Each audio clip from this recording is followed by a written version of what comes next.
And good Tuesday evening, everybody. It's Masked Comedian X and Big Ace. You're watching the Masked Comedian X cast this evening. We are live on 4 different platforms. We're on Facebook, we're on YouTube, Periscope, and Twitch. If you happen to be watching on any one of those, please give us a comment. Let us know where you're watching, and we're happy to find out what you are up to tonight. So, Big Ace.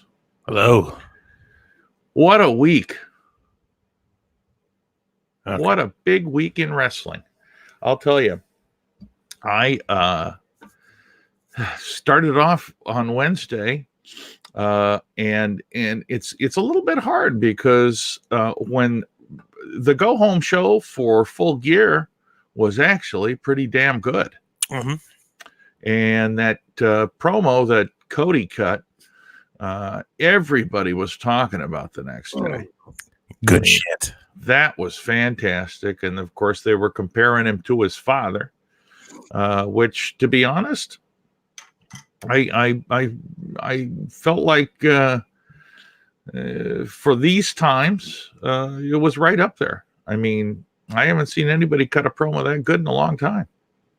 Yeah, it really was good. And then the kind of mess at the end of the show with everybody almost involved was fantastic. I love the fact that Omega and Moxley both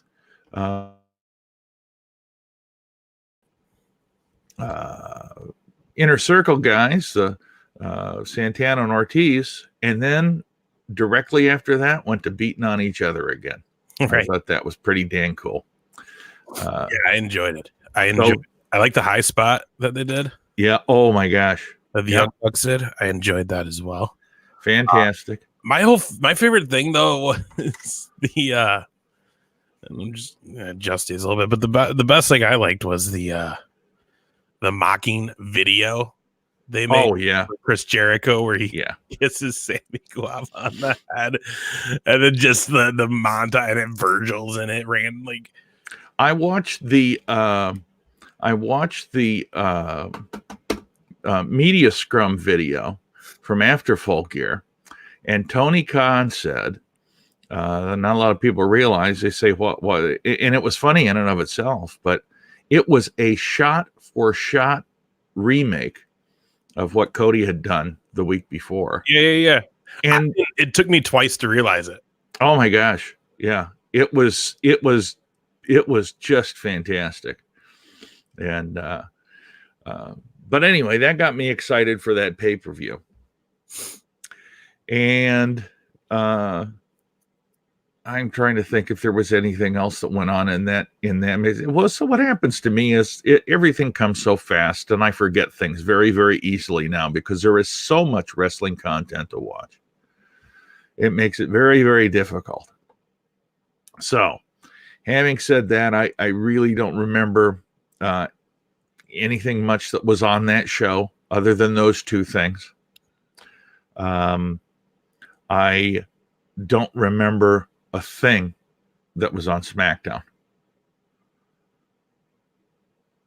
Smackdown was on Friday. I did not watch. I didn't watch Smackdown either. There you go. Yeah, I watched it. I had it on. I just,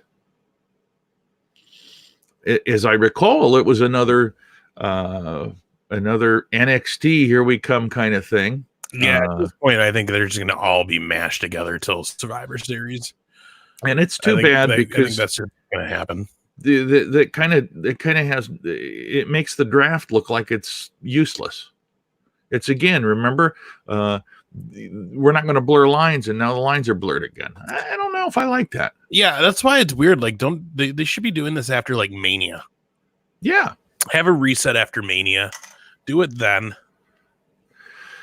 But anyway, and then the other part of it is, if anybody can go and do anything they want to at any time, which it sort of seems like it, why did Brock Lesnar have to quit and go to the other show? I mean, I know why he did, because they got to take that belt over there. Yeah. Because Bray Wyatt's got the belt on SmackDown, but yet we haven't seen him. I mean, he was on there. He choked somebody out, didn't he? Who did he choke out? Was it? I don't know. I know he's being advertised though for this week. Yeah. So I mean, yeah, that jump's happening. Yeah. But yeah, I don't know. I had a lot going on. It was a big weekend. Obviously, Full Gear was going to be on Saturday. Yep. Sunday night was a football game. And then Monday Night Raw. So like, I don't know. I just didn't watch on Friday.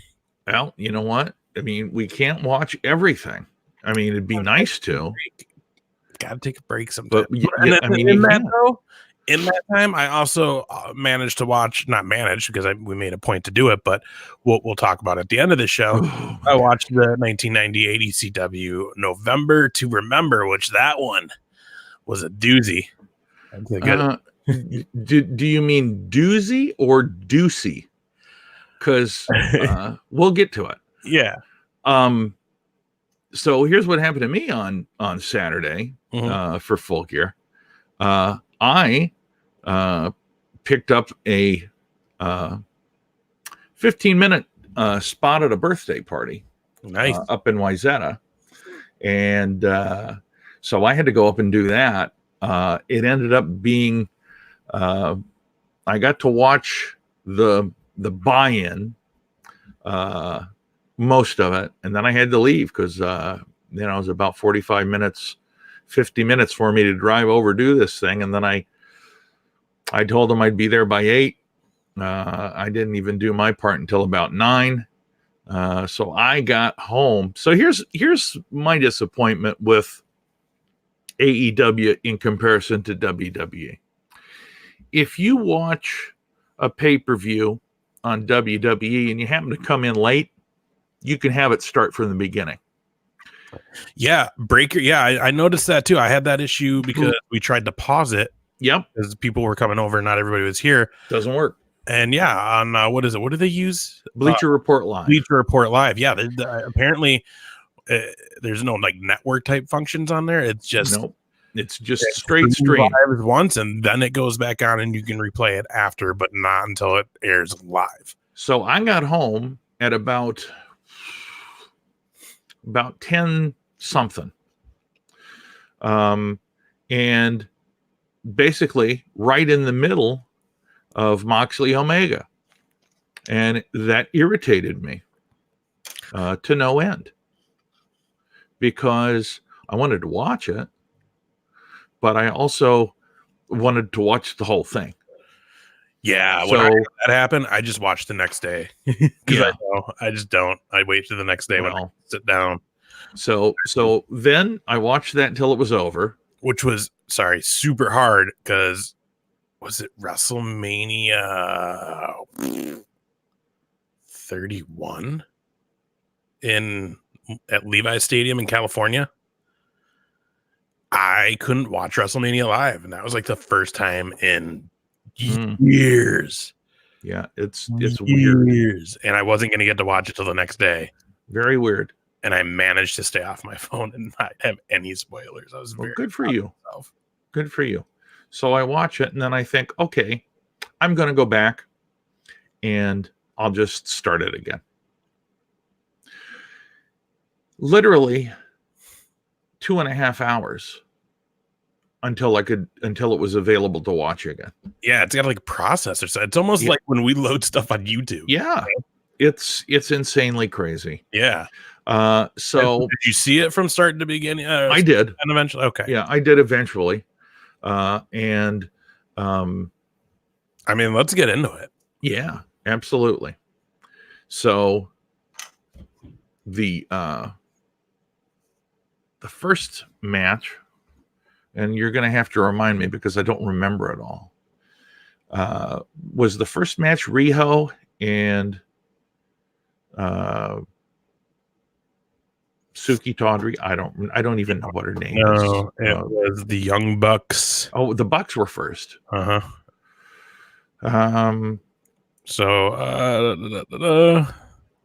Sorry, I should have had this. Oh, that's right. But yeah, it started off with the Young Bucks. First of all, buy-in, which I didn't watch because we were busy playing Mhm. WWE 2018 on the PlayStation. I don't know why, but me and my friends all of a sudden just decided to play wrestling on Perfect. PlayStation, and we get hooked because we started just playing with each other like a 4-way match. Mm-hmm. You a ladder, and it literally takes an hour till one of us can finally win it.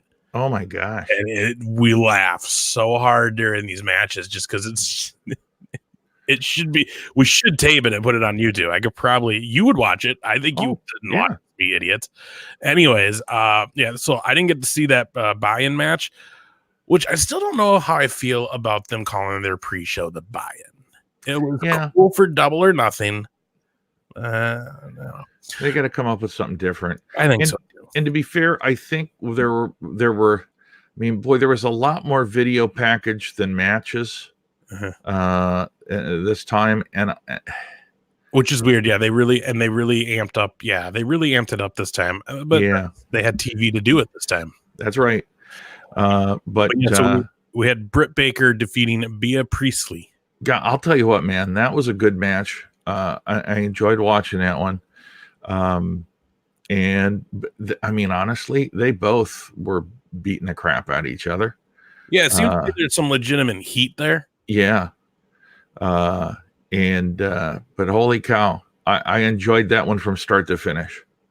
Now, you said you watched the media scrum?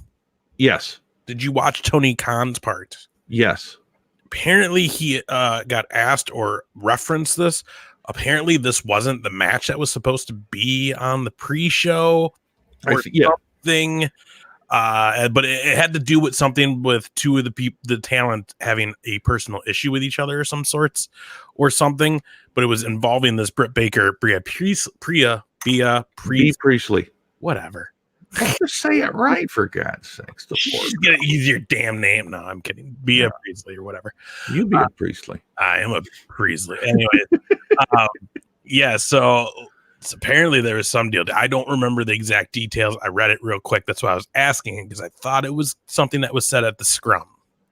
Well, you know, the heat that I mean, I don't know if you're talking about that particular match being moved. I thought they were going to put that one on the main show. Yeah, and that was part of the deal. Is that was supposed to, I think, to be a main show match. Yeah, but they had. I don't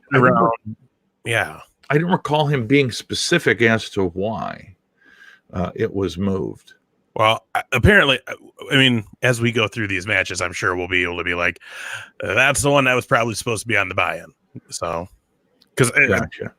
I'm right. You would think. I hope so. And then there was another match that I didn't get. I got to start it, but I didn't get to watch the whole thing because I had to leave. So I don't remember what it was, but it certainly wasn't a long one. On the buy-in? Yeah. Oh. Or wasn't there? No, I as far as I knew, I thought there was only one match on the buy-in. Oh, well, but also we should probably mention this at the end of that match. Brandy and Awesome Kong come out with a knife and their hair. Weird. Yeah, cut a chunk of her hair off. I don't get it. So that's something, I guess. I don't know. We'll have to see how it pans out and see. This has happened before, and unless Brandy starts wearing the assless chaps like Brutus did, I'm not interested. Okay? So, yeah, you never know. It's weird. It was really weird. A lot of this Brandy Rhodes and Awesome Kong is just not clicking with me yet. Hopefully, it's getting to a point where it's going to be like, oh yeah, I like this now. But now, it's just like, huh? Here's the thing. I'll accept that much quicker than I will the Dark Order. Yeah, I still don't. I mean, you know, they may be fantastic wrestler, but right now that gimmick is just, I don't understand it. But the Dark Order didn't have, what is it? What do we, pops and what's of the week? Pops and drops. Yeah, because there's a clear winner for the drop this week, and I can't wait to talk about it. But you tell me when we should play that, and we'll do it. But let's wait till we get to the end of everything. Well, that's on Raw, so we're talking Full Gear right now. So before we get to the first match of Full Gear, what did you think of the set? Because they actually themed it to Full Gear which is something WWE don't really do anymore. Theming there. Well, sometimes though. So I liked it, and of course, in hindsight, we know that part of the set was used, but I liked it. I think it's neat. It reminds me of back when they used to have those sets with the thing that are the swinging things on whatever that was, and Backlash. Yep. And I mean, even back to WCW, like we watched last week on that old Halloween Havoc. I used to love the Graveyard set. Yeah, Graveyard, and of course, every time they show those, it's the same guys. They should have had different guys' names, but that's regardless. Hey, that styrofoam that they painted that on is expensive. You can only do what you can do, But yeah, I like the set. Yeah, the building. I'm certainly not familiar with. It's not a huge building, but I think the building suited it. The thing that I thought was different, and again, I don't know exactly why they had the full out walkway above ground. Is in hindsight, maybe I know why, but in general, I don't think it was necessary. If it was for only one spot. And I find that a little strange to do that whole thing just for one spot. Yeah, but I think they maybe also were just trying to make it different. I don't know. And it was. I mean, I liked it. Yeah, and funny enough, I was having thoughts about that ramp as I was watching the ECW November to Remember, because they had the same ramp. Absolutely. As far as how it went. But again, we'll get to that later too. So first match of that Full Gear card was the Bucks versus Santana Ortiz. Santana Ortiz go over. Have the Bucks even won in AEW? I don't think they've won a match. Like, give yourself one, guys. Go ahead, take a win. It's okay. Not everyone's going to be upset. I'll tell you though. I mean, they are. I mean, the good news is they're making everybody look good. You know, but like, and that's awesome. But it'd be sad to see them not do anything for themselves since they have that opportunity. Well, here's because you don't want. I mean, like, look at like Perfect, Mr. Perfect, that guy that just made everybody look good. Yeah, you know what I mean. Like Roddy Piper made everybody look good. Unfortunately, here's one of the realities. I mean, at some point they're going to have to, because they can't keep being in these high-profile matches if they're not winning anything. Mm-hmm. I mean, because then that's just as bad as putting themselves as champions right away. Don't you think? Mm-hmm. I mean, so if you're champion and you put yourself as champion, okay, fine. And everybody says, well, that's because you're in charge. If you also put everybody over, but then you're still in those high-level matches on all the pay-per-views, that's just as bad, in my opinion. What would you think of this? Because I remember a little over a year ago now, leading into the first Jericho cruise, I remember there was stuff with Jericho where he was kind of getting in their ears about, and you saw this on the Being Elite on YouTube, the whole, hey Nick, you ever think about being a single star? I can see it now. Then would leave the same voicemail message on Matt's phone too. It's basically trying to play him. Yep. But like, they kind of teased it like that could have turned into something. So do you think maybe they'll use this, and instead of seeing them go on a good win streak or just be that, like, before all else, maybe they just break up right away? You know what I mean? Maybe they be, because there was always that time too on those YouTube shows where they would definitely like, and I think it would be, I don't even remember, but like one of them would be like, you're the Luigi, I'm Mart. You know what I mean? Yeah. Yeah. So maybe we see that. Maybe we would. I mean, I doubt it, but I mean, well, but you know what? Nobody ever thought Hogan was going to turn heel either. Thank God. Well, I mean, but you know what I'm saying? I think. Yeah, no, you're right. You're right. I think they're in a good spot where they can do whatever they want to. And then it would maybe mean more when they came back and actually got the titles. Yeah. Then it's absolutely. Like, oh, no, they came and they started the company and then broke up. Like, yeah. I don't know. It was a good match though. I enjoyed it. It was a really good match. Here's the thing. I mean, they don't all make sense, but they're enjoyable. And I do like the fact that they did leave it open for the Rock and Roll Express to come in and clean up. And I'll tell you what, Ricky Morton, older than me, and way more agile than me. So I got to give him credit. Although, geez, oh God, I mean, I mean, how old is that guy? Like 60 something? Yeah, You know? they're up there. Yeah. And Yeah, man, that was, and those guys had a little, yeah, that was a legit mark out moment. Not even mark out. It was just like, it made me pop because I didn't expect movement out of the old man like that. Well, it was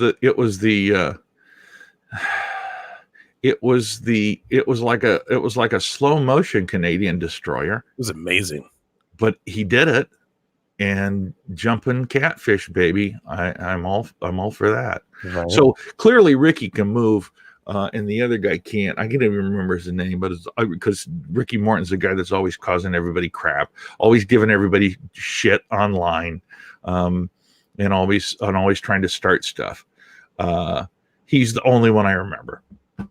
But good for them. And then ended up being a nice way to end the match, even though and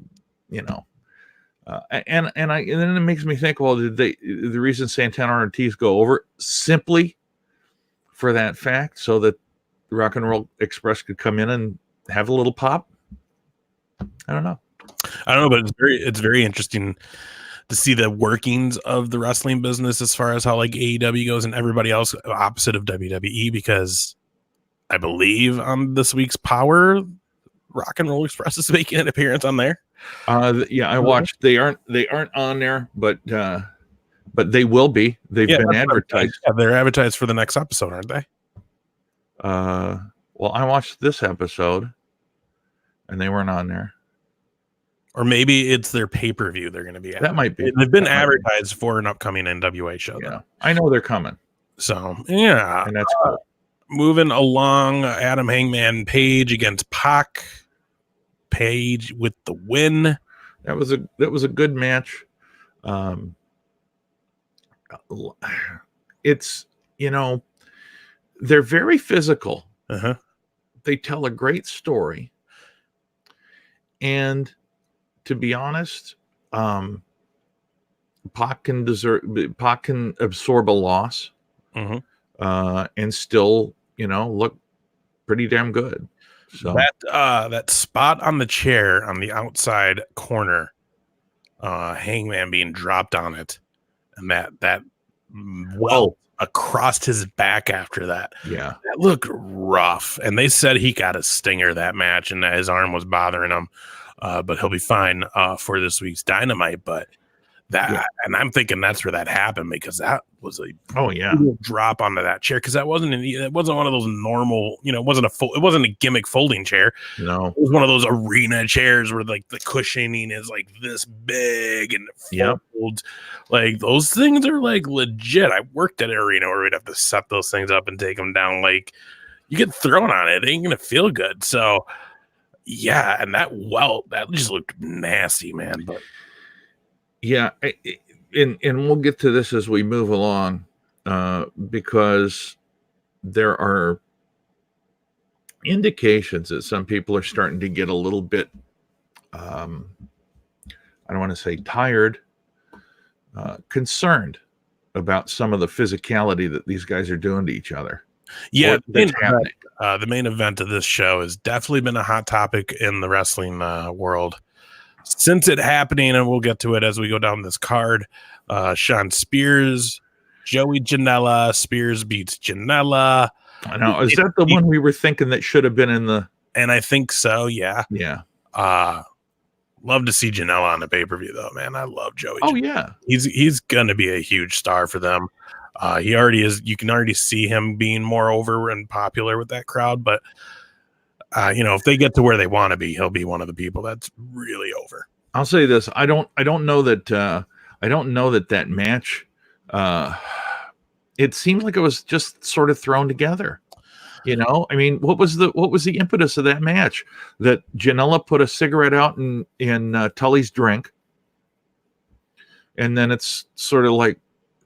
Nothing great, but I mean, to me, it's like, I know they're just starting, but to me, that's not impetus for a match. And it certainly wasn't a match that, well, as we said, probably got moved. Yeah, this is definitely where you could see on the card that spot being for a women's match. Yes. So that's the other thing. It felt weird having one women's match.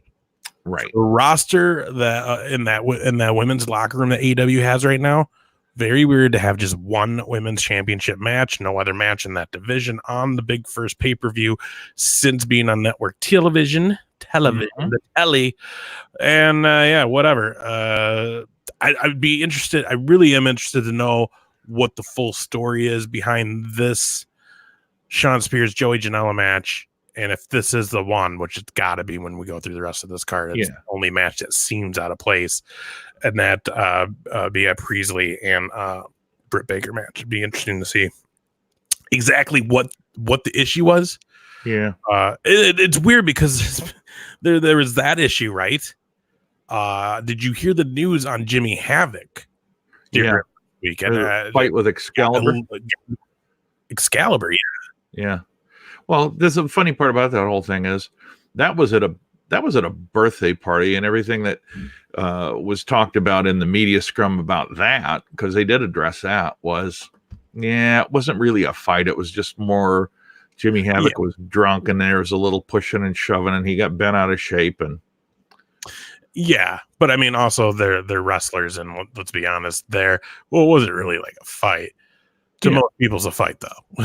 Oh yeah, what I mean, like that they can take a little bit more, so their lines are a little bit more pushed over there in that world. I'm friends with some wrestlers, and they've jokingly like threw me in a headlock, and it sucks. Yeah, when they're joking. So, like, anyways, just crazy to hear about that, and then. Yeah, whatever. Next match after that, this is where we get our tag match, which was really weird that they felt the need to make this a triple threat tag match. Yeah, I didn't understand why that was done.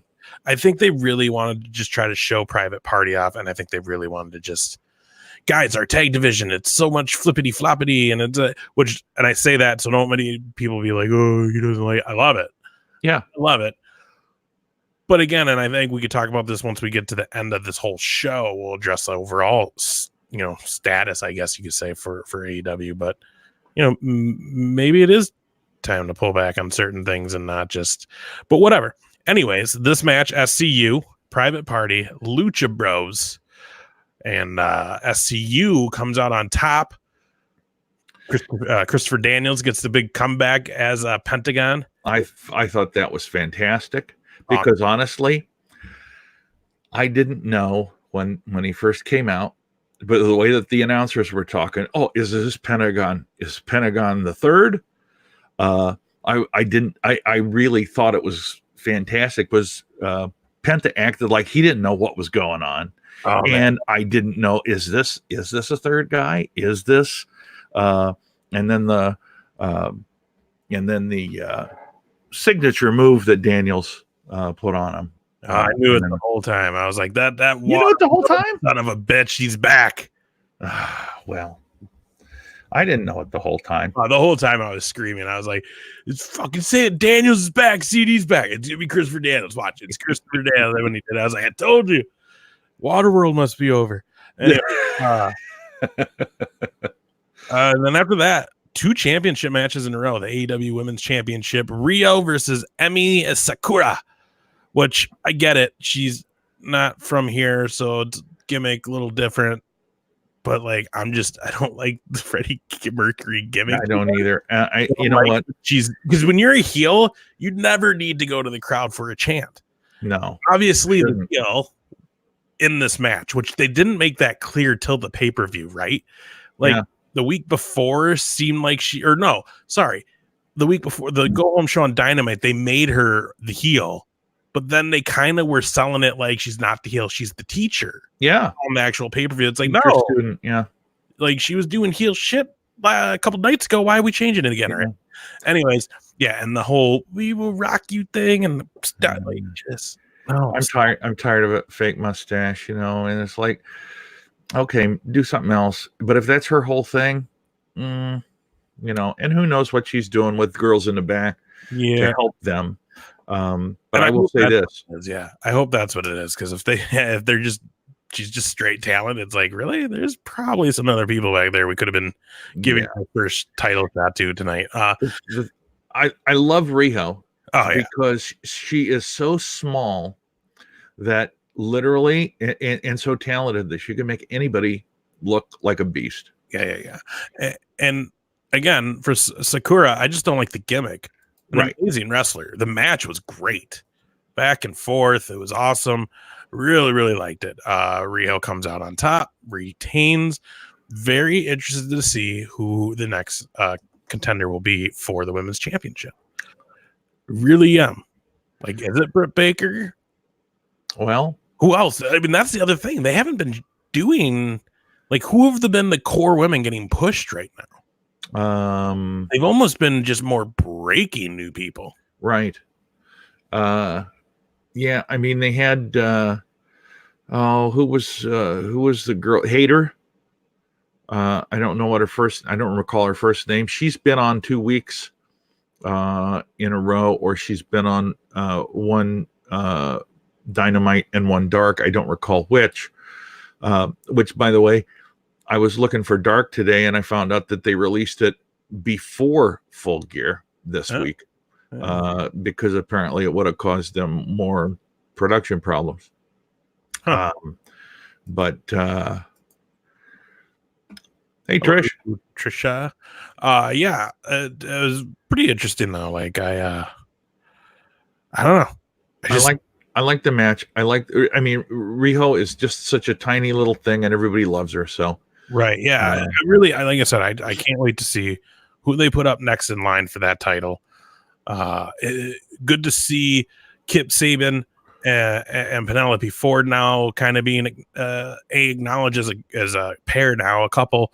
And obviously, from what we saw on Full Gear, it looks like they're about to be starting to get pushed out a little bit more now on the show as well. Yeah, fantastic. Which I would love to see them intertwine that with Joey Janela, since when they first brought these people in, she was still Joey Janela's valet. Mm-hmm. So I would like to see that. I would. It'd be fun to see them carry that over, because I think that'd be some fun matches. Joey Janela, Kip Sabian. Where are we at here? All right, AEW World Championship. This was Jericho versus Cody. I mean, you know what? I mean, come on. It could have been any better. Yes, it could have been. He could have did it earlier and not let it go as much, and I would be even more into it. But as soon as you saw him, we were just talking about them. It was awesome to see the old guys back. Hopefully they don't think they can actually wrestle still, though, after that night. And hopefully those egos didn't get stroked that much, because, that'd be a shame. But, that spot through the stage the other week. But, yeah.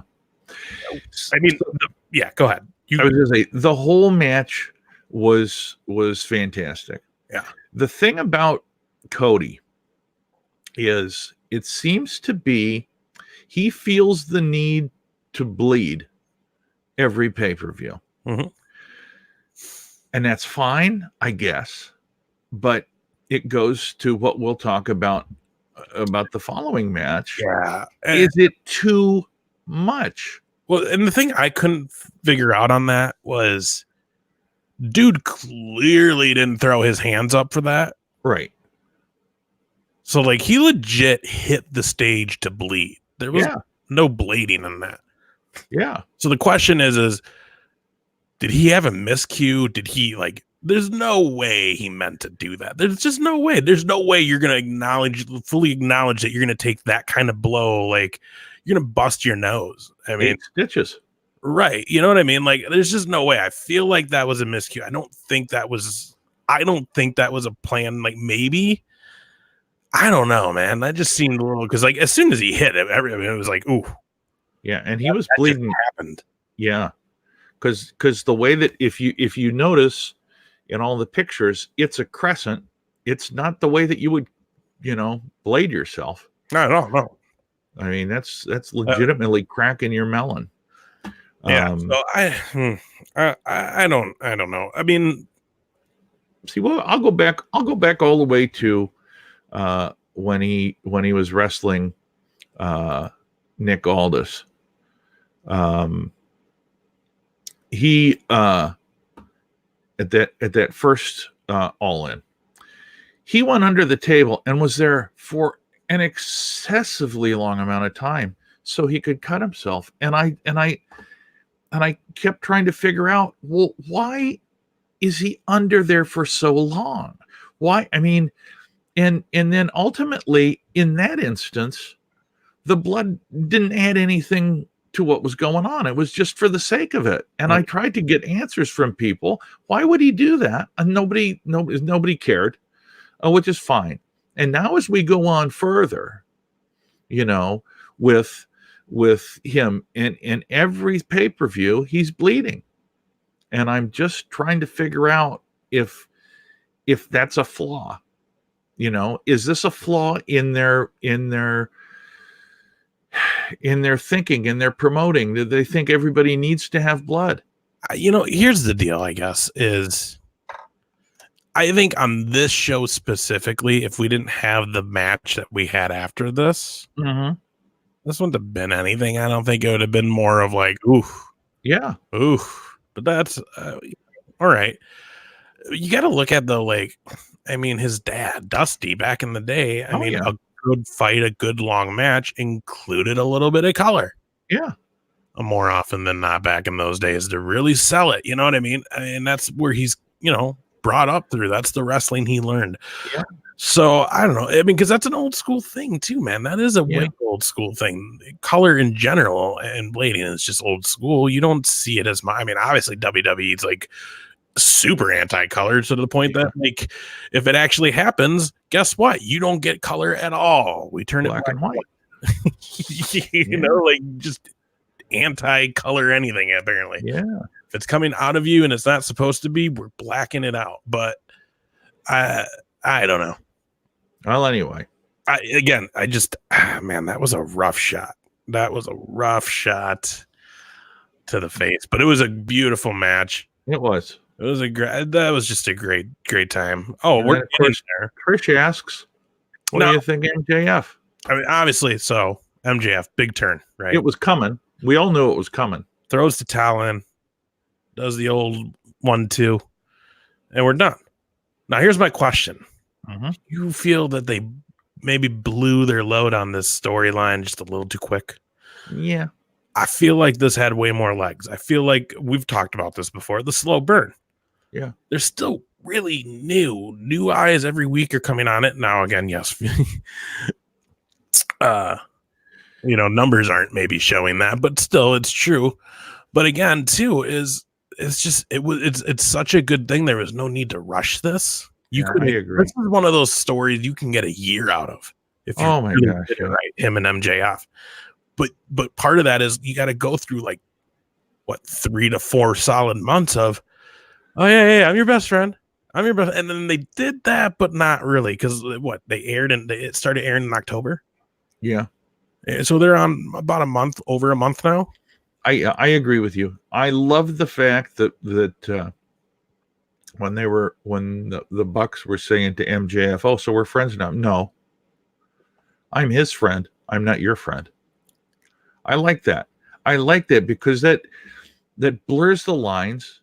It still makes you question him, but but now it's just like. Well, and the other thing too for me is now everybody's going to be like, oh, he's joining the inner circle. And no, I don't think he is. But other people might say that because of, you got to also look, the inner circle's 2 weeks old. Right. Give them some time to be involved with this too before we just all of a sudden have the best friend turn. It's all happening too fast for me. But they may feel pressure. So. Yeah, and again, after the next match, we can talk further more about just how things are going for AEW. But I mean, I just, like you said, the interactions with the rest of the elite and like everybody else. I mean, even just him when they came out with Diamond Dallas Page, that other week, and he does the like behind his back. Like, I mean, just did you see any of the videos from him at StarCast this last weekend? Oh no, I didn't. Oh my God, the videos of him at his autograph line was amazing. Like literally, like one dude was like trying to get him to sign his scarf, and he's like, "Did you pay this much money?" No, not 8x10, bud. And he's going to say, he's like, "What's your name?" And the guy starts saying, he's like, "I got it." And he just writes like "Fatso" on it. He wrote 4 on like one girl's 8x10. Oh, People nice. maybe like go to take the picture with them, and he'd be like, "How much did they?" They get half the face, and he'd like yell at the photographer. I said half of my face, like just being a dick to everybody. Oh, beautiful. Which kind of made me think like he's really laying it on thick this week at StarCast on the fans. Yeah, it's happening. There we go. And when this match came on, one of my buddies here, Noah, you've met Noah, who's on the MPH show with me. He even said as soon as like the entrance is wrapped, he's like, MJF's gonna turn. It's gonna happen tonight. And I was just like, I think you're right, but it's way too early. Like, give it 2 more months, 2 more solid months, 1 more solid feud for Cody with someone else. Where he's like, back there. But oh man, I just Trish, old school that's bleeding. That's how it was back in the day. I mean, now they used to say, what did they used to say? Red equals green. Yeah. I'll tell you. Yeah, it was a great match, though. I'm glad that Jericho won. I am too. I'm glad for that. I also think like this is going to, because that's an easy way now for him to lose to Jericho, Cody. Yeah. Have his feud with MJF, and now he'll be able to come back and say, but I didn't lose. Right. So I can challenge for the title stuff. I didn't lose. I didn't, because that was the first thing he said in the ring when he got up is, I didn't quit. I didn't submit. Right. Like I didn't give up. So in a roundabout way, this is how it works out. It's just too soon. And of course, not only that 8 stitches in his head, but he also dislocated a rib apparently during the match. I mean, he was probably in some significant pain for that lion tamer or walls of Jericho or whichever the one you want to call it. Yeah. I mean, I just can't imagine that. I have a hard time if I, stub my toe. Yeah. And if you listen to Cody talk, he wants his fans to have fun. He wants the crowd to have fun above all. So I think, let's be honest, crowds get more pop for the bigger spot. Yeah, it is what right. But anyways, let's get to the last match, the unsanctioned lights out match, Moxley versus Omega, which already started out weird. Like, why the unnecessary announcement of as soon as we shut these lights off and they come back on, this will be an and then like the light like change color. Like, well, to be honest, the last time they did that, they had an unsanctioned. They did have a lights out match. And they turn the lights off. They do the same thing. That's going to be their MO. Now, my big concern, my big worry is, are they going to do one of these every goddamn pay-per-view? No, they won't. Because it's like okay. After the way this was received, they definitely won't. I don't think they will, but it was sure looking like, okay, well, we just had this pay-per-view, so let's do this. Right. The match started off good enough. Right. I will say this, though. You look back at the Attitude Era. You look back at the height of Mick Foley. And, and the Hardcore Champion. This stuff isn't that different from what they were doing then.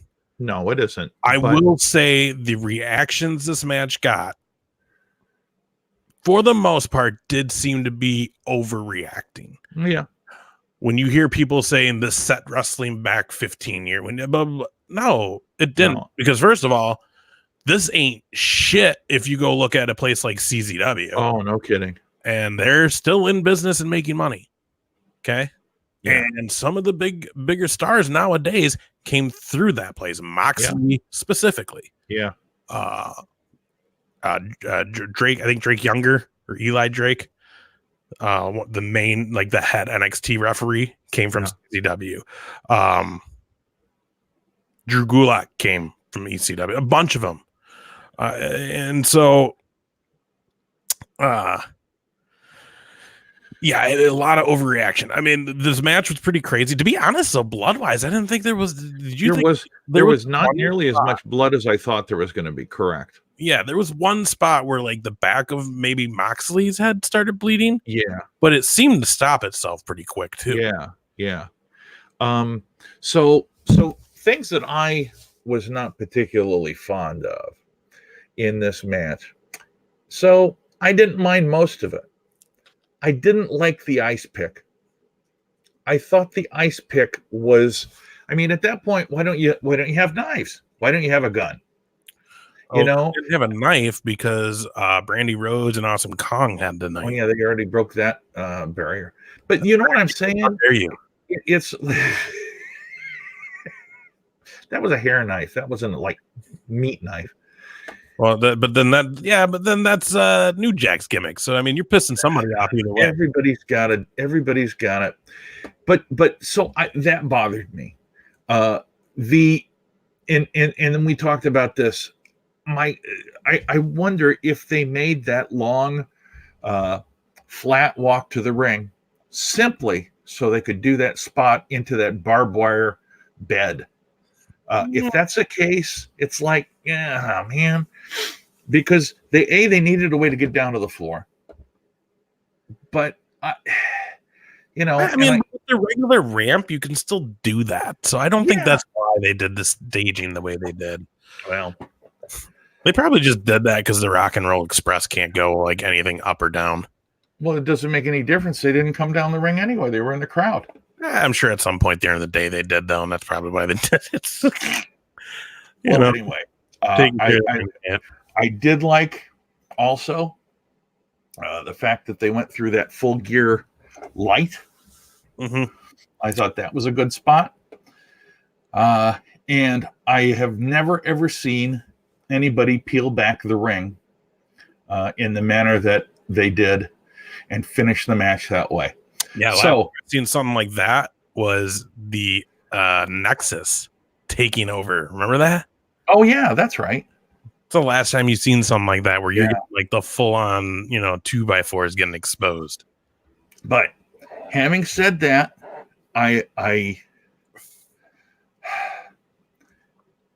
liked it, but it was like borderline for me with some of the I'm gonna kill this guy. I'm gonna, I mean, I kind of felt that way. And then I also then think to myself, well, what in the hell's the referee even really there for? Because there's no rope, there's no disqualification, there's no nothing. He doesn't even need to be there. Just there to count. Got to have a winner. Yeah. That's all. Again, it was a hardcore, no rules match. Mm-hmm. It's exactly what that match was. It lived up to what it was supposed to be. The fact that there's people overreacting, is this something you want to see all the time? No. And if it is, there are places to go for that. That's right. ECW. Yeah. Which I've been to those shows. And if you are into the hardcore ultra violent matches, there ain't nobody out there doing them like them. So go check them out and you will get your fill. But I mean, to me, this wasn't any, to be honest, I got mad because they didn't use the tacks. I saw the tacks into the ring. Yeah. Why didn't they use the tacks? Didn't need to. What were they missing? I thought the glass was a nice touch, though. I thought the tacks were going to be the broken glass. Yeah. Well, there was another bag under there that had them. I seen it. Oh. Well. But, it was fine. It was good. I like that the Bucks and Paige brought out that table of barbed wire, and Brandon Cutler. Can't forget that guy. Well, give the guy some credit. He got to, right? He never get to win. I don't know, man. It was just, I see all this stuff online with people being like, was it too far? Was it blah, blah? No, man. It reminds me of the Attitude Era. And that's what people have been bitching to bring back forever. Yeah. So, like, why now that you're getting that edge of your product is becoming an issue? Especially when some of the stuff people are saying as far as, like, the blood and stuff like that, it's like, would I rather watch somebody get thrown through a table or, get hit with, like, a light, fluorescent light and they bust up bleeding? Or do I want to watch whatever the hell that was on Monday Night Raw with the freaking sex? I don't know what the shit Lana was doing, but it was awful. It was by far the worst promo ever given. Oh my God. But I mean, what would I rather see on my TV screen? Like, so don't, and then they, you know, and then lumping into that, the attendance, everybody, well, guys, we need to be honest. You talk about WWE's attendance. First of all, WWE has been going strong for how many years doing what they do? How many years have they been tarping sections off at shows? Every show they do it. It's not a surprise. AEW is doing it. Not a surprise. They're selling only 5,000 tickets. Guess what? That's what they're shooting for. And here's the other thing that people don't talk about. You know what? There are concerts that do that. When I worked up in radio up in Fargo, and we worked with promoters very, very closely. They were doing quarter shows at the Fargo Dome, which holds 20,000. They were a quarter. They would, I mean, and that's all they wanted. Mm-hmm. So yeah, I think that's a misnomer about attendance. They have goals. They know what it takes for them to break even. And let's be honest, if you sell out a show at 5,000, even though there are more seats and you can open up some more and sell some more, well, okay. It's called driving the demand. And it's better and giving away a bunch of tickets for free. I'll tell you that much.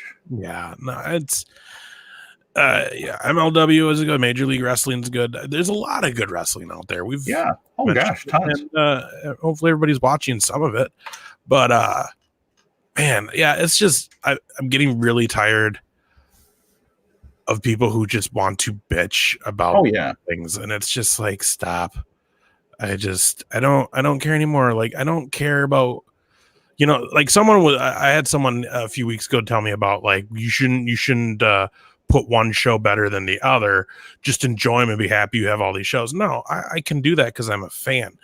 But when it comes down to people who are trying to just be like, they're making no money and they're going to tank, you're not a fan. You're just wishing for someone to fail at that point. And it's exhausting to have to hear and read that kind of stuff. And that's unfortunately what a lot of the, wrestling stuff is online. And it's awful, but it's just like, they're doing fine. Yeah, numbers went down. Yeah, they're pretty neck and neck now with NXT.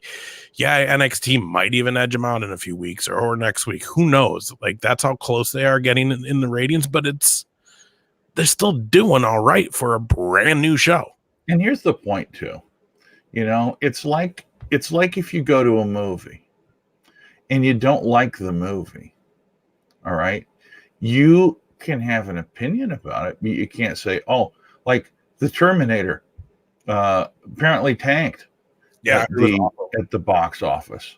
And the reality is, well, that's how it works. It works by people using their pocketbooks. If you didn't like it, you won't watch it.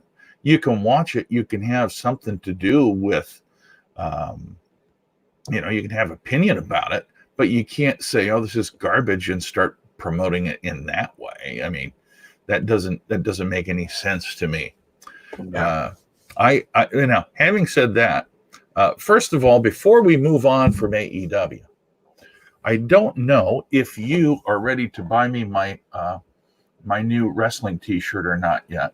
I don't know if you saw the quote from Chris Jericho, who, when asked about the fact that the Jericho Cruise was going to be going on a night that AEW Dynamite is to be live, was asked, and he said, well, we're going to have to do something, aren't we? Yeah. The thing that worries me, so no, I'm not buying you a shirt yet. I didn't say you had to yet. What it sounds like overall from like the people, again, there's like, everybody who's going on the cruise has access to a page on Facebook and they all communicate there. The overall consensus of what it sounds like and what I would believe to happen is they literally yesterday announced Dynamite in Miami the Wednesday before we leave. Oh. So I think what they're going to do is probably film extra matches and stuff, film extra content at that Dynamite to use the night that we're on the cruise. And what I think, I don't know if we're going to, I still am very leery that they're going to go live, but what I think they're going to do then is that first night when we take off, I want to say there's a wrestling show. It'll be interesting to see, because like last year, the first night there was the show. I think there was wrestling the first night right after the Fozzy show. Jericho didn't wrestle that night though. Where now this, might be AEW. It's a different animal now, so who knows? Basically, what I think they're going to do though is get some shots that first night in the morning while we're in NASA and do something there while they have the extra capabilities, being on an island that has full internet and stuff like that. And then whatever. And I think what you'll see is some taped stuff and maybe some taped stuff from the boat the night before. Again, I don't think you're going to get anything live off the boat, just because we're going to be in the middle of the ocean on that Wednesday. Because Monday we leave, Tuesday's the Bahamas, Wednesday is Dynamite, and we'll be literally in the middle of the ocean, not anywhere. So I don't think any live stuff will happen. But that's what it sounds like. I still think it's. I'm not giving up. But now we got to be clear though, because satellite. Yeah, but so as long as they don't go live, though, I win, right? Yeah. If there's any portion live from the boat, then I win. If there's nothing live at all on that Wednesday, then you win. All right. Fair enough. Because like I said, I sure think there'll be tape stuff on the boat. Which is possible. Maybe even if they do wrestling the very first night we leave, maybe even a match or two that they'll tape on the boat, and then the next day do something within the NASA to get it back to TNT.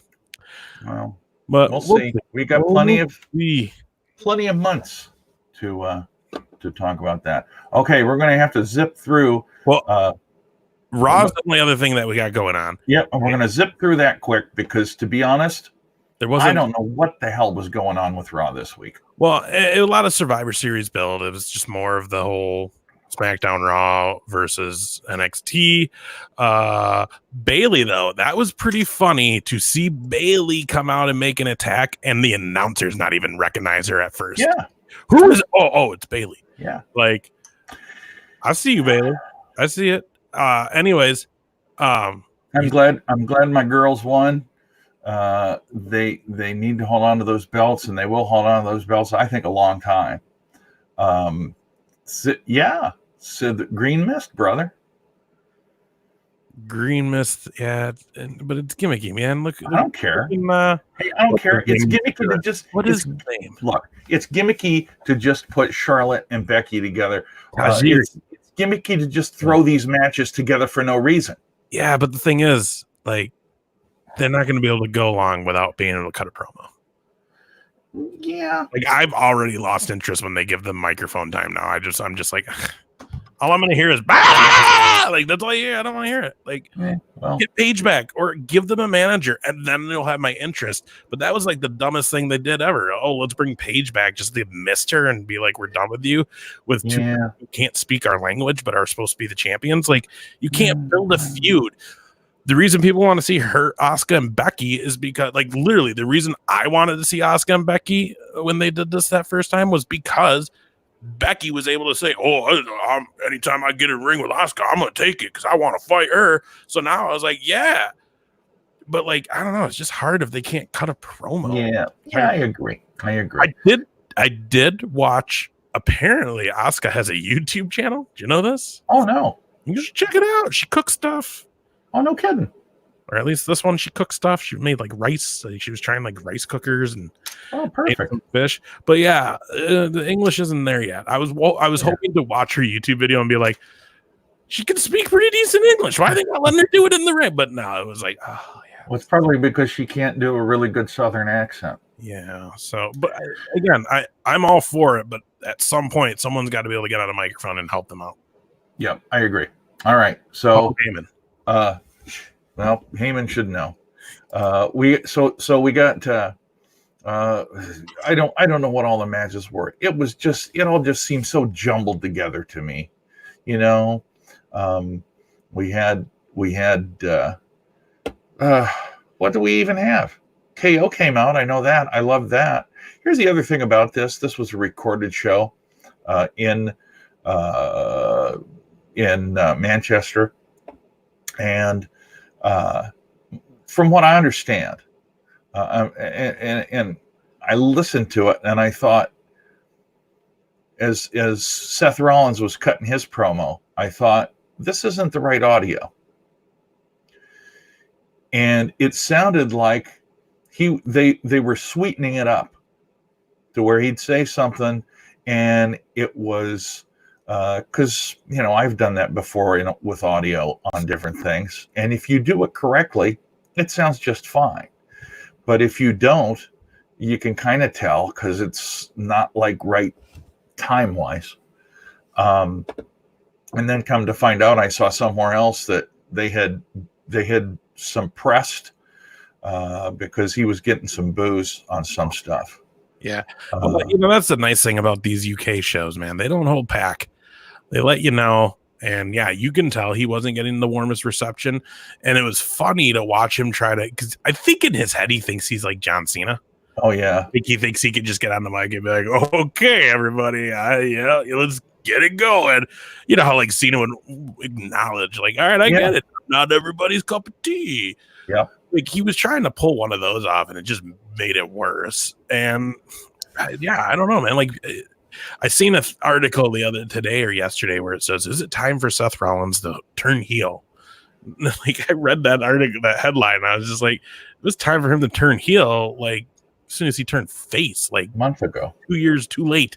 Like make it happen already. Like that's the only way he's interesting to me. He's a great wrestler, but it's the only way he's interesting to me as a heel. Yeah. So we had a couple of matches that were filler. Andrade versus Cedric Alexander. I mean, it was okay. It was a good match, but didn't mean anything. Yeah. You had the Randy Orton and Ricochet heat, but now apparently they're a team, sorta, kind of. Yeah, I had no interest in it. Yeah, I mean, that's the thing. It's just like it seemed like it was all thrown together for no reason. The only thing that I had a pop over, and this when we play our little thing, this will probably be my top one, is it was telegraphed like crazy, but when Seth said, I want to fight the best guy back there, and then Walter came out. I dug that. That was good. Well, let's do our pops and all right, here we go. It is time for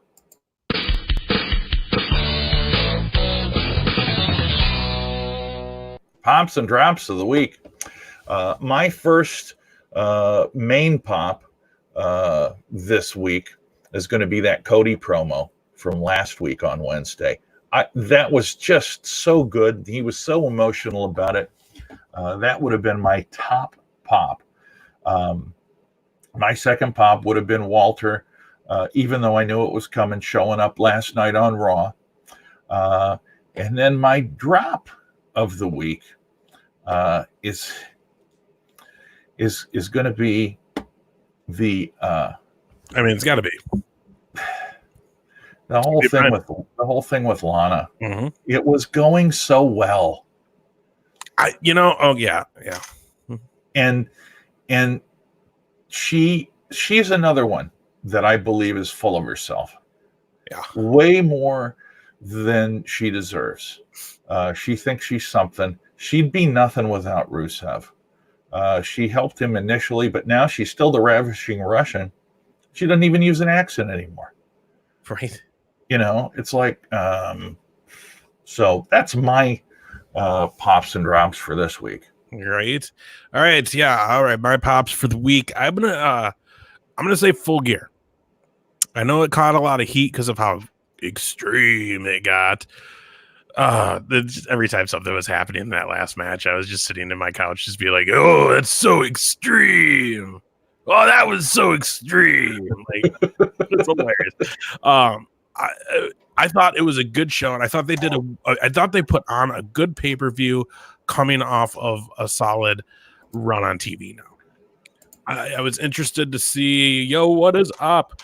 Got to get it now. It was interesting to see because everything they did before was off of YouTube and just stuff online. Yeah. So it was nice to see their pay-per-view have that lead in. I like how everything went leading into it. Again, I mentioned like the spoof Jericho did. They really gave the story. That was the thing. They didn't overdo it. The last 2 weeks of Dynamite really focused on what we were going to see at Full Gear as far as storyline, I felt like. Yes. Which really made those storylines shine at Full Gear. So, I'm going to go with that. I'm going to go with Kevin Owens being on Raw as a pop, just because anytime he's out there, I'm good for it. And I noticed that when he went into the ring during that, he went because who was that? Who was that melee with? Was that with the Imperium? Imperium. He went right at Walter. Which makes you think he's going to be going after top guys. That's the innuendo I see on that. Yes, just me hoping. Yes, and my only other pop. Rowan got me, man. I want to know what the hell is in that thing. I want to know. Could be anything. It got me. I'm cooked. I want to know. It better be good. And it could be a fake. Do you think it's going to be good? No, probably not. But I mean, it's the gobbledygooker. That's my fear. But I mean, but it can't be a snake either, because then you're just doing Jake the Snake Roberts. Exactly. I'm interested. On what the hell you know what I wanted to see? I wanted to be like a little kitten, and it turns out he's like, got a you know what I mean? Like he's just like some perplexed like weirdo. That's what I will name him George and hug him and love him and squeeze him and give him hugs. And then man, my biggest drop of the week was just the jumbled up Raw. That kind of made no sense. Again, I get it. You're just doing all this stuff to push Survivor Series, but still, that's what's hard, man. Going into a pay-per-view like Survivor Series where it's brand versus brand versus brand, there's no storylines. Nothing you can do. It's just all brand stuff. So whatever. So and then, I mean, whatever the shit that was. I had read, because I read some spoilers. I shouldn't have did it, but I read it and I seen that already. Like that this segment got booed, so I knew that it wasn't going to go well when she came out. It was so bad. Like I don't get it. She's supposed to be some actress and like trained actress, like all this stuff. You can tell she had no idea what was going on. The crowd got her like that. Oh yeah, that's the thing. You know this as a comic. You can't let a crowd rattle you. You got to still be in command, and you've got to just drive. And the minute they boo her, then the whole. Here's the other part of the whole thing. Aside from her, the whole thing was garbage. Like, how many times do I have to hear "sex anniversary"? Well, not only that, the whole idea of, so I'm gonna say I'm pregnant, and then Baby Lashley is going to beat up Rusev, and then I'm going to say, well, I'm not even pregnant at all. Well, you didn't even need that. Yeah, it was that was unnecessary, horrible, and it's just the worst part is like the rumor right now coming out is that the whole point of this storyline is at the end they do get back together. Yeah, well, it's like that's just going to piss people off. Absolutely. Well, because it's like, this is such a horrible storyline. This is a horrible thing. I mean, to be honest, I liked it till this week. Yeah, me too. When she got on the mic, it was just over. It was just like, you could tell. Like, the whole time when he was in there, I was just like, I just so badly want him to be like, hey, for real though, honey, you're tanking. Ruined the whole thing. You're tanking. Like, you could see it in his mind where he's just looking at her like, oh, you just ruined this whole thing. Like, you messed that up. And then again, it then just didn't make any sense that Bobby Lashley comes out and whatever. Yeah, ridiculous. Awful. Right. The biggest poop ever. Mm-hmm. All right. All right, so let's do one more thing before we do our old school review. There have been several matches already announced for Survivor Series, and they added one more today, and that is this one. AJ Styles, Roderick Strong, and Nakamura That is going to be a hell of a match. Yeah. And so I'm kind of excited to see that one. The thing that sort of bothers me is, as I put on our little thumbnail before we broadcast, what I thought was going to happen was that it was going to, oh yeah, they messed them up. They were already messed up. Yeah. I mean, the wrestling couples just don't usually last. It's hard for them to last, I'm pretty sure. Yep, Roderick Strong is good. So many. I mean, God, ROH is very well represented there. I'm disappointed that they're not having Adam Cole, Brock Lesnar, and The Fiend. They are. I don't know what the hell's going to happen with that, but it's announced that it's going to be Mysterio and Brock, and I don't even know why they're doing that. You got to have, again, with the show like this, you're not going to get much for storylines. You still got to have a couple. Yeah, I suppose. You can't just run the show off of just that brand thing alone. I suppose. You can't. You got to have some couple key matches. This is how they're going to do it. I don't think Brock would be really into that triple threat match idea. No, I don't think so. I don't think he'd have any problems working with Adam Cole. I'm curious to see his reaction on if he would want to work with the Braze gimmick he's got going right now. That's a great point. Great point. We do have Bailey, Baszler, and Becky. The 3B match. That's going to happen. New Day, Viking Raiders, and Undisputed Era. That's going to be a good match. And we know what the Raw team is for the men: Seth, Randy Orton, Ricochet, Kevin Owens, and Drew McIntyre. We'll find out who SmackDown and NXT are. I'm assuming NXT within the next couple weeks. Is it 2 weeks or 3 weeks? 2 weeks. 2 weeks. So we'll probably find out one of them this week and one of them next week. Same thing with the women. Although on SmackDown, that's the only one that we know. It's Sasha, Carmella, and Dana Brooke. That we only know those three. They'll add some more, I'm sure, this week. Charlotte probably get on that. Yeah, probably. Adam Cole, Drew McIntyre, and Walter would be awesome.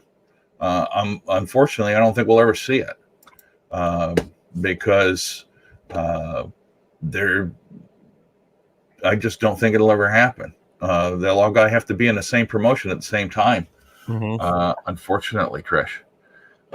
Anyway, they all, with the exception of McIntyre, but I don't see him leaving anytime soon. That could happen, though. They could all end up on the main roster together.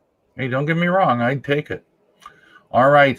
I don't have I'll have to make up a little promo reel for our old school review, but it's time, my friend, for our old school review. And this week, we made a point of watching November to Remember from ECW in 1998. And let me just start out, Ace, with a little thing that I had to do because it took me two sittings to watch. I couldn't watch the whole thing, 2.5 hours. So here's the deal. 2 hours, 33 minutes. That's 143 minutes of wrestling pay-per-view. Out of that 143 minutes of pay-per-view, there were 76 minutes of actual wrestling. Yeah, this is a weird show, man. First of all, the opening, very ECW, though. Very undergroundish. Yeah. I like the feel. The crowd feels always great at an ECW show. That was cool. I was excited to see relive this. So the opening is New Jack beating the heck out of Jack Victory and then being cuffed and taken away. Again, I mean, and I'll harp on this. It was way too long, the whole segment. But nevertheless, it was interesting. Then we go to Joey Styles in the ring, announcing, doing basically a pre-show promotion. That I never got. That I never gotten. I don't know why it was being done. Because they do that. He would do that at a lot of the shows, I thought. Yeah. I just got to think that it's just they started doing it and they just stuck with it. But then he's interrupted by the hardcore legend Terry Funk. Oh yeah. This and this in and of itself, I like Terry Funk. This in and of itself ruined the entire pay-per-view for me. Yeah. Not from the start, but it started to be, okay, get the hell out of there. It reminded me of what you remember that one we watched, Legends of Wrestling, where Jake was all liquored up and wouldn't get the hell out of the ring. Yeah, that's what this reminded me of. Yeah, it was. Yeah, he comes in through the crowd and just, yeah, it was a weird. I didn't look. Was this a work? Was this planned or was? Yeah, I think it was planned. Okay, so he did a really good job acting like a old man who was lost. Yeah, he sure did. I don't know where. Don't touch me. I hate you. Like, yeah, it was just weird, man. It made it weird. And then when he started like attacking Tommy Dreamer, like, oh, you wouldn't let me be your partner. It's like, well, dude, you're off your rocker. I wouldn't want you to be my partner either. Yeah. But it was just weird and uncomfortable. They had to like have security come get him. Paul Heyman had to come get him. Like, just it was, yeah. And it took way too long. Way too long. Kind of the theme of this pay-per-view. The theme of this pay-per-view. It was almost like, let's get as many people in as many matches as we can without actually doing anything. Yep. Because I gotta tell you, it seemed like they had 100 people in that pay-per-view. Yeah. So, well, let's get here's the first card, or the first match on the card. Mm-hmm. The Blue World Order, the Blue Media and Supernova against Danny Doring and Amish Roadkill, which I forgot about that guy. I absolutely did too, and I absolutely loved Amish Roadkill. I loved the gimmick. He had the perfect chin strap beard. I would pay to see somebody do that again today. Right. Yeah. No, it was great. And that was like an 11-minute long match. Right after that, they have Tommy Rogers with Chris Chetty versus Tracy Smothers with Tommy Rich, Little Guido, and Ulf Herman, which was the FBI guys, full-blooded Italians. Only one of them. One of them is Italian. I was excited to see Tommy Wildfire Rich.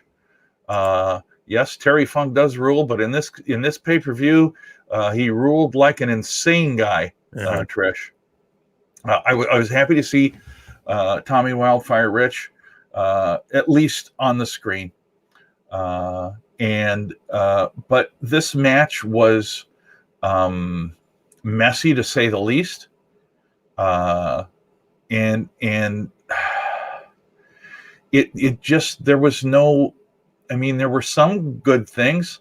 Tommy Rogers, Tracy Smothers is a pretty damn good wrestler. At least he was then. Great dancer. Pardon me? Great dancer. Good for him. You didn't see that? No, I didn't.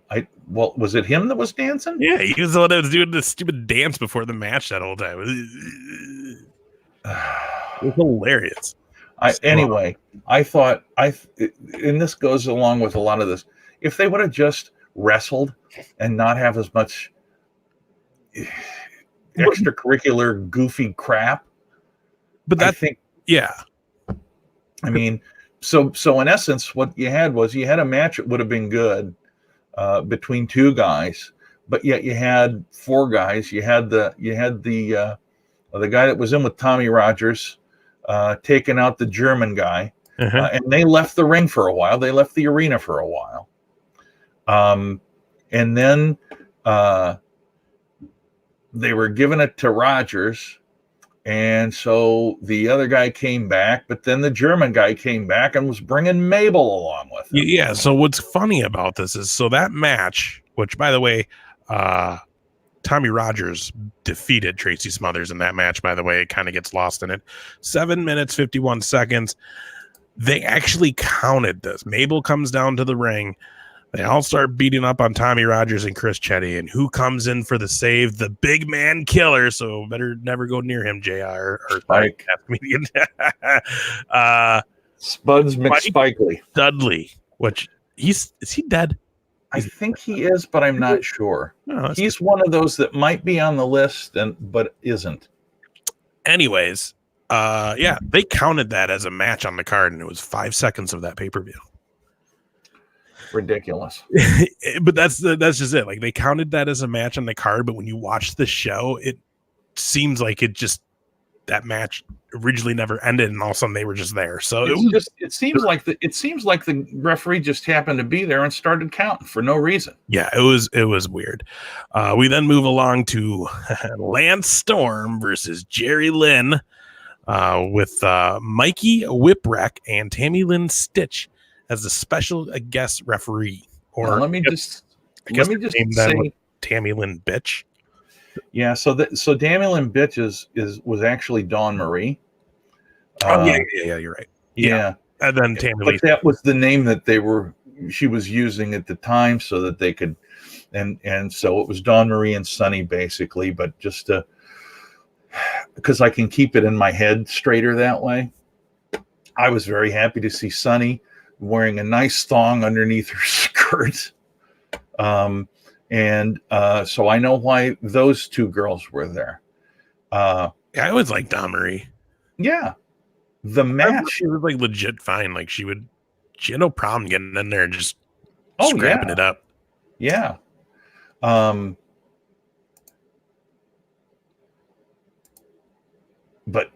the match itself was good.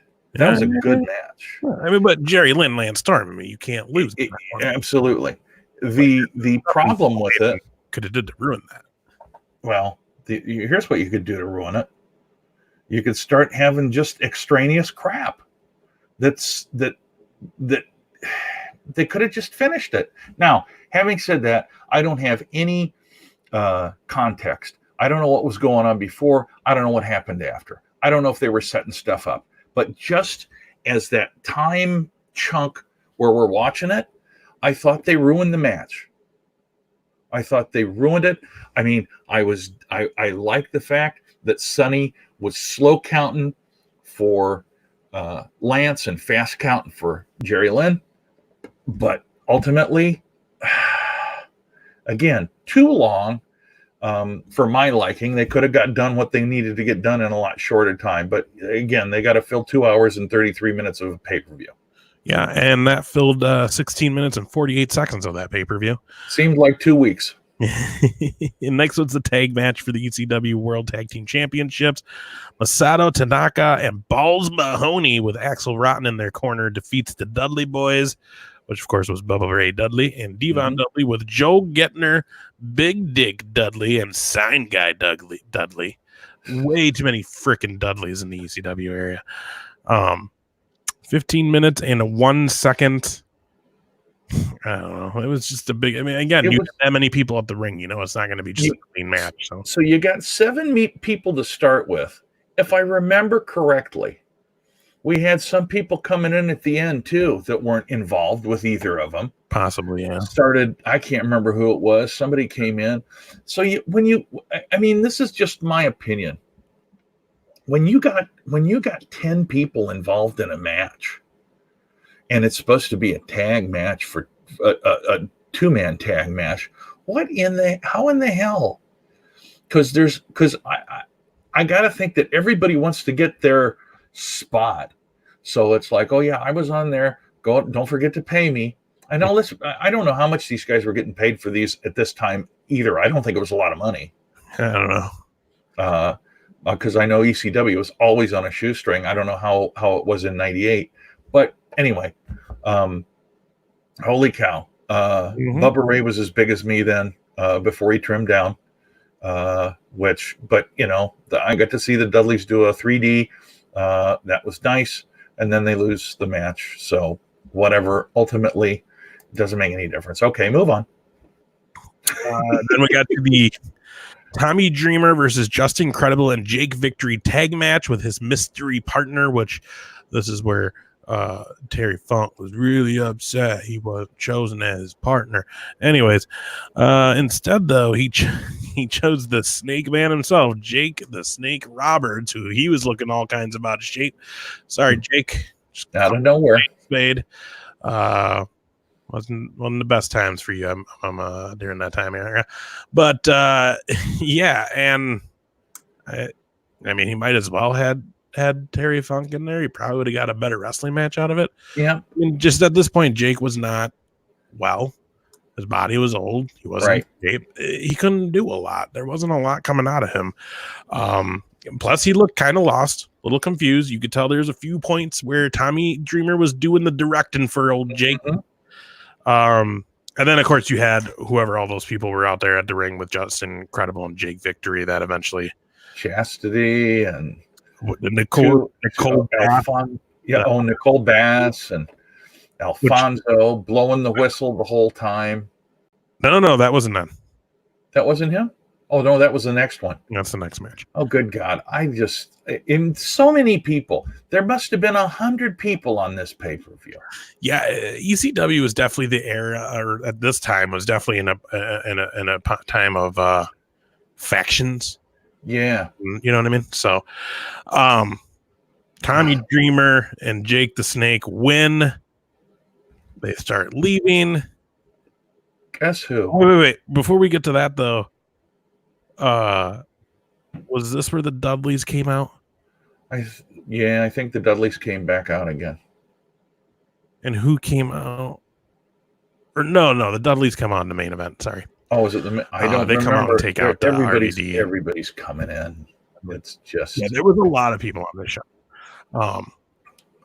Yeah, but after this match is where the Tommy Dreamer and Jake the Snake are leaving the ring.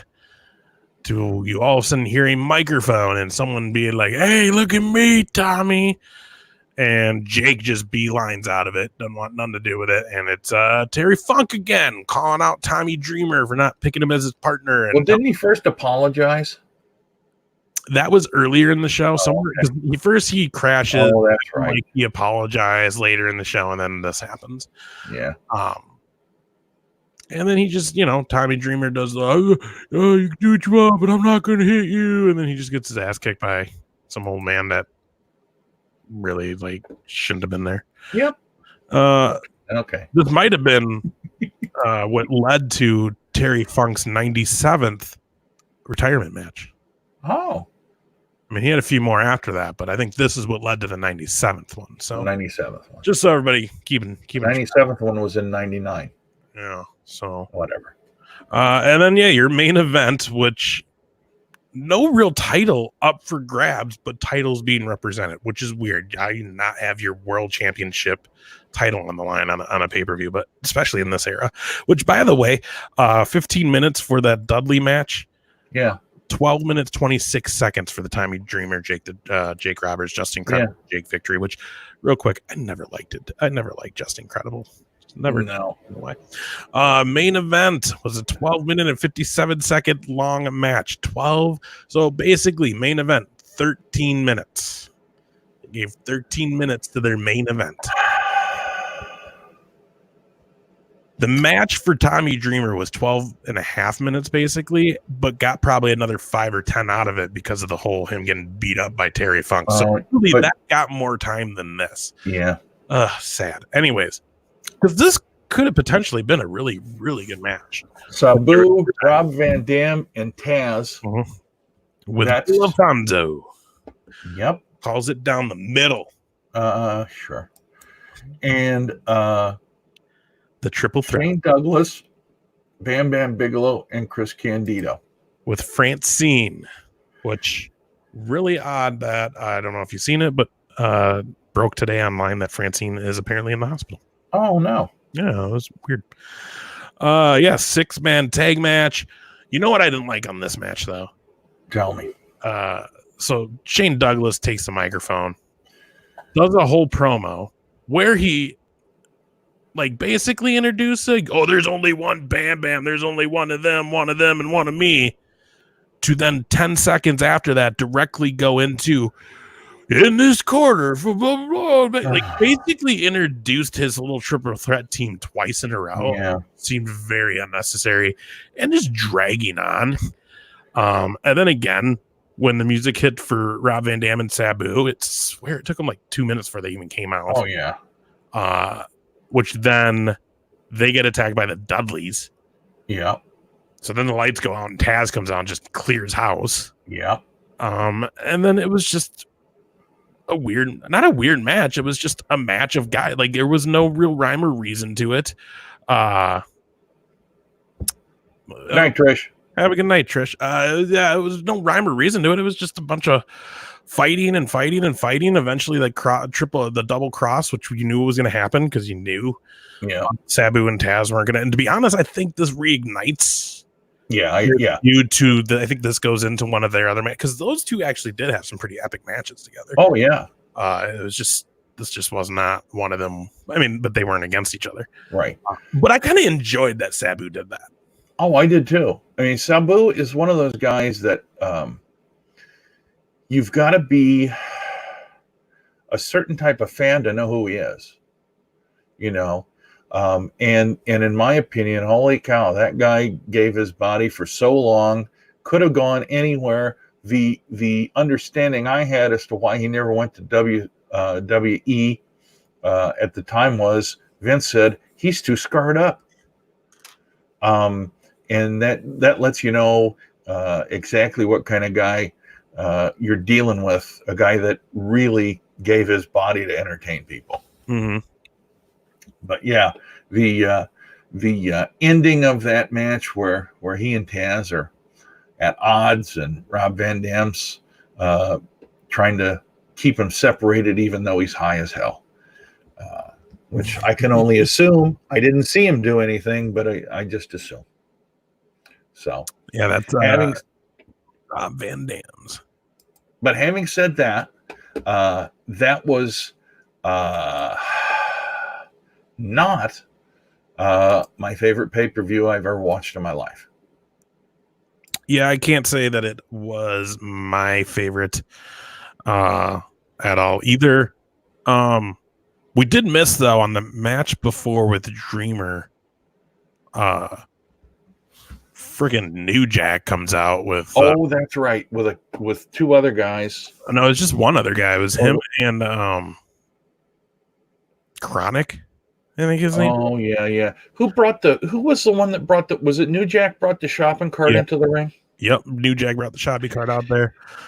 Unfortunately, nobody got stabbed, so I mean, he didn't do his move in this. He didn't do his job. He didn't do his finisher. That's his finisher. He just stabs people to death. So yeah, that was 1998, November to remember. Probably won't remember. No, and I got to tell you, I mean, literally, the biggest thing to me for that being tough to watch was just that it was it felt just so disorganized. It felt like in comedy terms, it felt like if you're watching a match that a guy's got a well-polished act, you can say, oh yes, this fits together perfectly. This was like a bunch of improv guys that really didn't know what the hell they were going to do, and we're just doing shit, you know? Yeah. So anyway, having said that, I know a lot of them improved a great deal from that point. A lot of them stopped being wrestlers that were never seen from again. A lot of them went on to fame with other promotions and improved their lot and their place. But November of 1998, I would have said they're all bums. And I'd have tried to get my money back from the cable provider, because that was really hard to watch. And the only thing for me that I really truly enjoyed was the Jerry Lynn Lance Storm match. That's the only one that really felt like it was something to me. Yeah. Everything else felt like it was just sort of a circus. Mm-hmm. Yeah, I agree. So, I definitely agree. All right. What shall we do? overall thumbs down on 1998 November to Remember. Yes. Next week, what should we do? Well, I say a Survivor Series, but I think since we're still 2 weeks out, we should wait till next week's show. all right. Announce a Survivor Series to watch just to keep up with that tradition of doing that.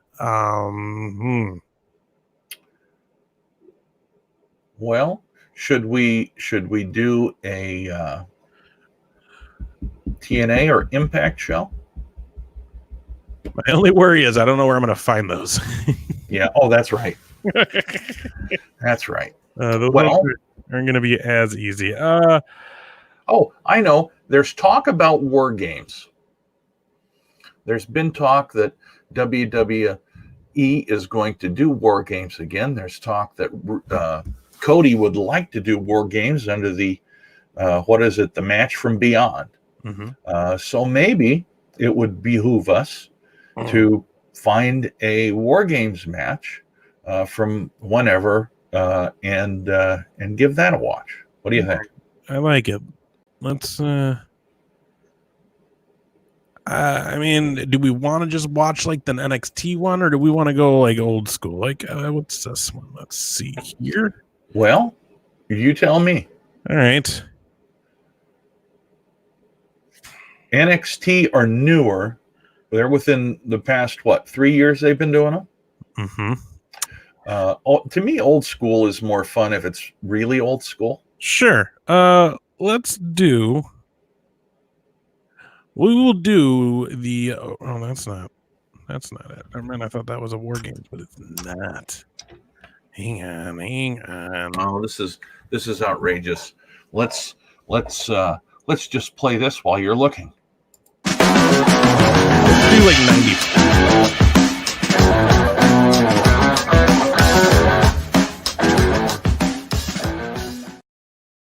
All right, sorry. I had to get my pen and paper anyway. Let's do 94. All right. I think there was one then, right? I think so. War Games 94. So, and if there isn't, let's just go WCW Fall Brawl War Games 1994.